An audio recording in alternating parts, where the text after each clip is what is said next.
एक सुंदर फल कुबेर जी महाराज ने भगवान शिव जी को भेंट किया। बड़ा सुंदर फल था और वो फल कुबेर जी ने भगवान शंकर को भेंट करा तो मां पार्वती जी ने उस फल को देखा तो फल बड़ा सुंदर, बहुत सुंदर। इतने में थोड़ी देर बाद जब मां जगतजननी अम्बा पार्वती जी के हाथ में वो फल आ गया। बड़ा सुंदर फल था जो कुबेर जी ने भगवान शिव जी को दिया था और शिव जी के हाथ का फल मां जगतजननी जगदम्बा मां पार्वती के हाथ में आ गया।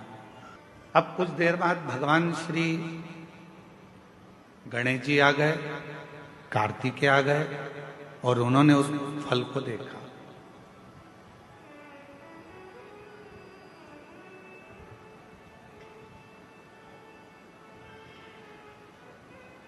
अब इतना सुंदर फल था कि कार्तिकेय जी भी देखकर उसकी ओर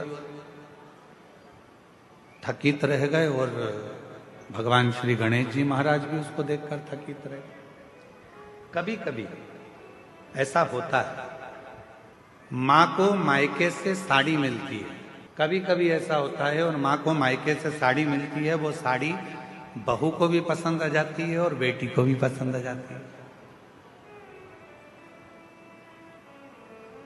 अब थोड़ा चक्कर पड़ जाता है कि वो साड़ी जो मायके से मिली है वो माँ को भी पसंद आ रही है और बेटी को भी,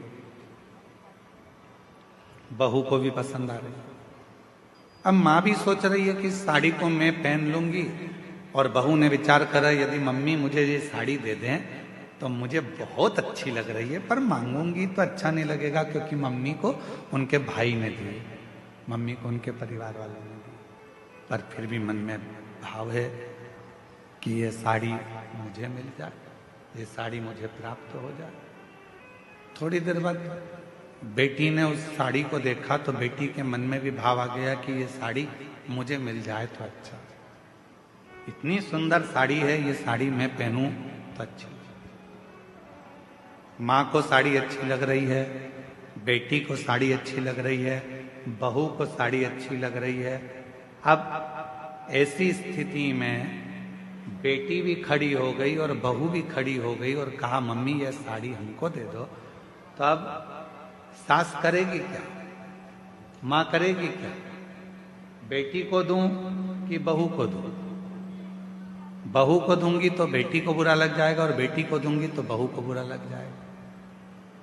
संशय पड़ गया।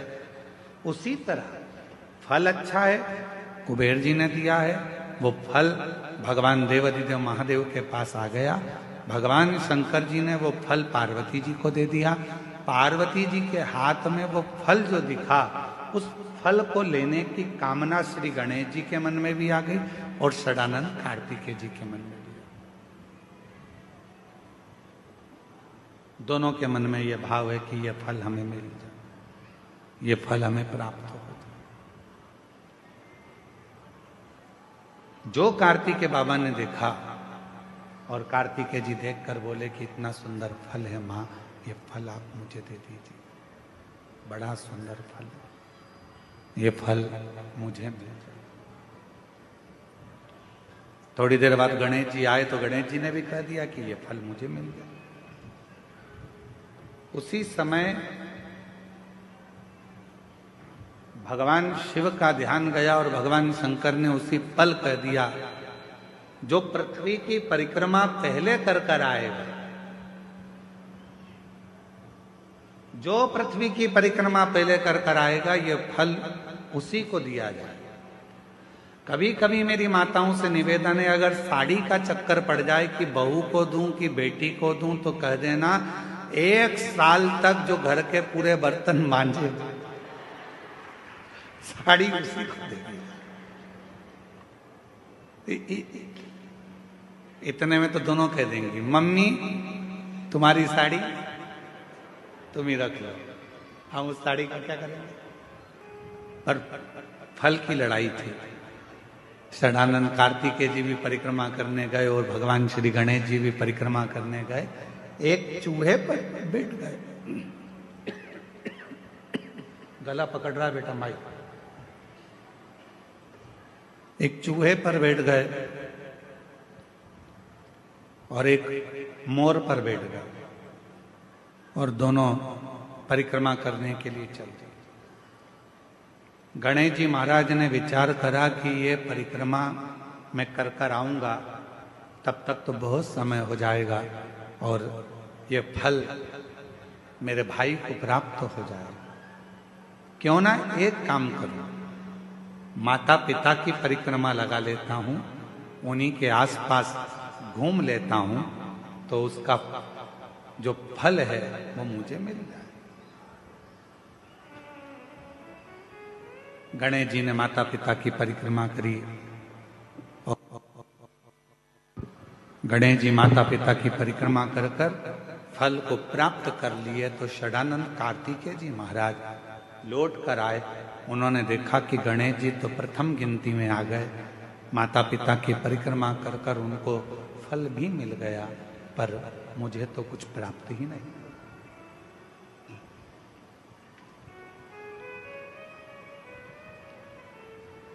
बात फल की नहीं है, बात है बुद्धि की, विद्वत्ता की, समझदारी।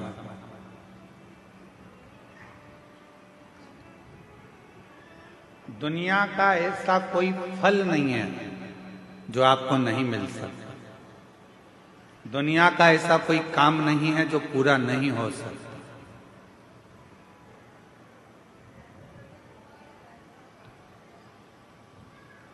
किसी प्रश्न को अगर लिखा जाता है तो उसका उत्तर जरूर होता है।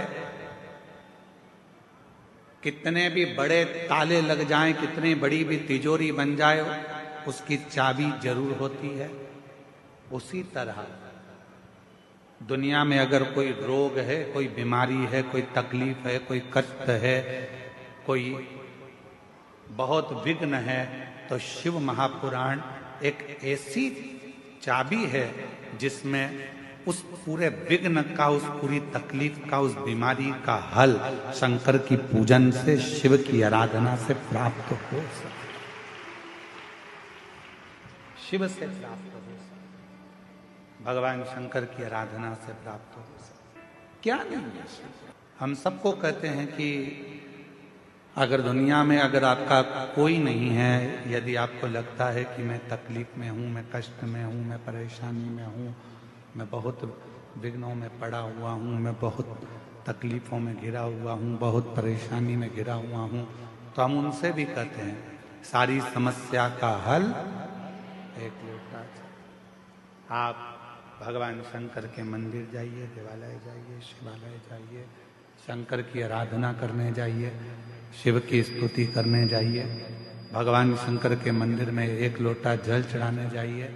आपकी जिंदगी के जितने दुख होंगे, जितनी तकलीफें होंगी, जितने कष्ट होंगे, वो मिटेंगे। एक ऑपरेशन करने के लिए अभी अगर डॉक्टर हॉस्पिटल में ऑपरेशन रूम में जाता है तो पहले वो भी अपने ईश्वर को याद करता है कि परमात्मा कृपा करना, ये मरीज को मैं अंदर लेकर जा रहा हूं,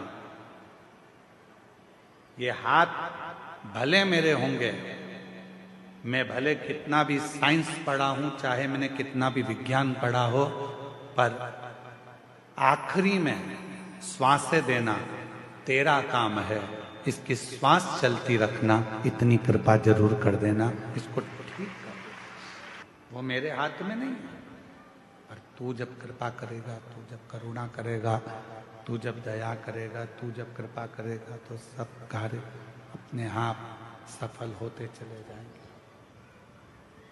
सब कार्य अपने आप सफल होते जाएंगे। तू कृपा कर, तू दया